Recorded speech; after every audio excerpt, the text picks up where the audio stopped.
靈修分享日期2026年8月22日，經文以西結書44章15至31節。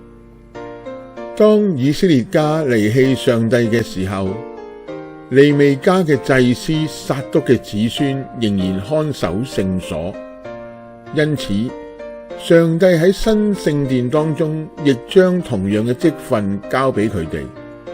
佢哋承擔聖職嘅時候，必須遵守衣着、頭髮；進內院時候唔准飲酒；婚姻同埋喪葬、職務、節期、飲食等方面嘅規則。佢哋嘅產業就係上帝。今日喺教會內侍奉上帝嘅基督徒必須遵守教會內不同方面嘅規則。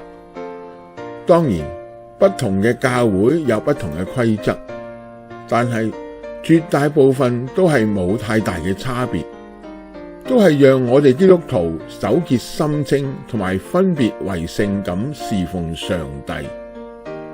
奈何有少數嘅基督徒唔尊重教會承襲下嚟嘅規則，既冇考慮規則由來嘅背景，就試圖改變，結果搞到教會內滿城風雨，使弟兄姊妹引起爭執，失去和睦同埋聖潔。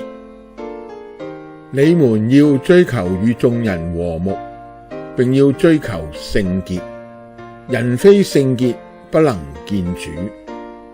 希伯來書12章14節。阿們。